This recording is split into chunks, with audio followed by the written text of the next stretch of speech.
Have you ever noticed that the harder you try to act naturally, the more awkward you become? The more you think about what to say, the more your mind goes blank. The more you analyze yourself, the less you feel like yourself. We're told that self-awareness is one of the greatest strengths a person can develop. Every self-help book tells us to know ourselves better, reflect more, think deeper. But what if there comes a point where self-awareness stops helping and starts hurting? Imagine walking into a room full of people. Suddenly, you're thinking about where your hands are, how your voice sounds, whether you're standing correctly, and if everyone is judging you. Or maybe you've spent hours replaying a conversation, wondering if you sounded stupid. Perhaps you've delayed starting a project because you kept planning the perfect approach. These moments feel normal, but they're all symptoms of the same hidden problem. Most people assume they're struggling because they lack confidence, discipline, or talent.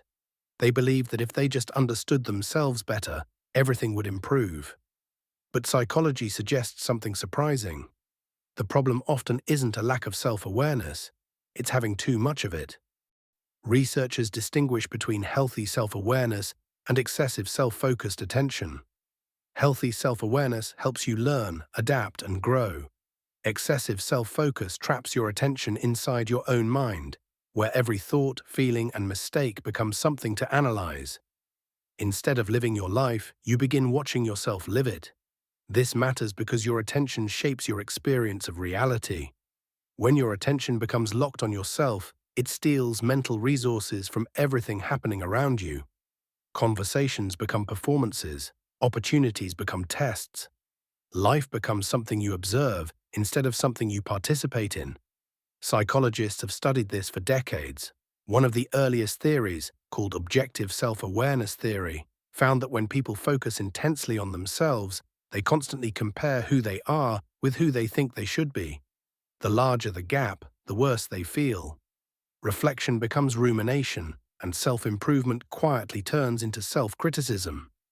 Researchers later discovered that not all introspection is equal. There are two very different kinds. Reflection comes from curiosity. You genuinely want to understand yourself. Rumination comes from fear. You obsess over mistakes, weaknesses, and imagined failures. One leads to growth, the other feeds anxiety and depression. Your brain plays a major role in this process. A network called the default mode network becomes active whenever you're lost in thought, imagining the future, replaying the past, or thinking about yourself. Normally, this network switches off when you focus on the outside world. But in people who struggle with anxiety and depression, it often stays active for too long. Their minds become trapped in endless internal conversations, making it incredibly difficult to stay present. This creates a dangerous cycle. The more uncomfortable you feel, the more you analyze yourself. The more you analyze yourself, the more uncomfortable you become. Your brain starts believing every thought deserves attention, even when those thoughts are making you miserable. There's another hidden consequence. Overthinking destroys automatic performance.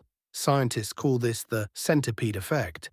The story comes from a poem about a centipede who walked perfectly until someone asked which leg moved first.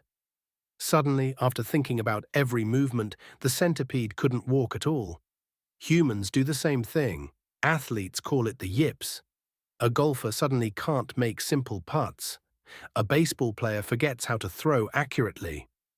Olympic gymnast Simone Biles experienced something called the twisties, where excessive conscious control caused her to lose awareness of her body while performing dangerous aerial routines.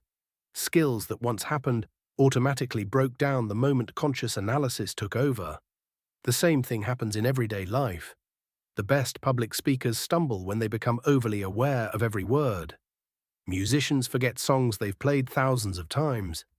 Students freeze during exams even though they know the answers. When you try to consciously control something your brain already knows how to do, performance actually gets worse. Social anxiety works the same way. Instead of paying attention to the conversation, your mind monitors your facial expressions, your breathing, your posture, and every sentence you speak. Ironically, the harder you try to avoid looking awkward, the more awkward you feel. Even brilliant minds have struggled with this trap. Franz Kafka filled his journals with endless self-analysis that often prevented him from writing. David Foster Wallace described modern life as becoming trapped inside a skull-sized kingdom, where constant internal thinking disconnects us from reality itself. The solution isn't becoming less self-aware, it's becoming more flexible with your attention. Modern therapies like metacognitive therapy don't teach people to eliminate negative thoughts. Instead, they teach people to stop treating every thought as important. You don't have to answer every question your mind asks. You don't have to solve every feeling. Sometimes the healthiest response is simply letting a thought pass without following it. You can begin practicing this today. When you notice yourself overthinking, gently shift your attention outward. Focus on the sounds around you. Notice what the other person is saying instead of how you're performing. During difficult tasks, trust the skills you've already practiced instead of trying to consciously control every detail.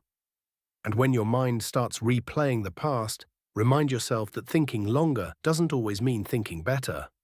Over time, something remarkable happens. You stop seeing yourself as a problem that constantly needs fixing. Instead, you become someone capable of directing your attention wherever it matters most. That's real self-awareness, not endless self-analysis, but the ability to choose what deserves your focus. The greatest irony is that the people who seem the most confident usually aren't thinking about themselves very much. They're engaged with the world. They're absorbed in the conversation, the work, the game, or the moment. Freedom isn't found by understanding every thought you have. It's found by realizing you don't have to follow every thought your mind produces. Your attention is one of the most valuable resources you'll ever possess. Wherever you direct it becomes your reality. Spend it wisely. And if you want to keep learning the psychology behind human behavior and build a mind that works for you instead of against you, subscribe. Because growth isn't about finding quick fixes. It's about staying in the game long enough to become the person you were capable of becoming all along.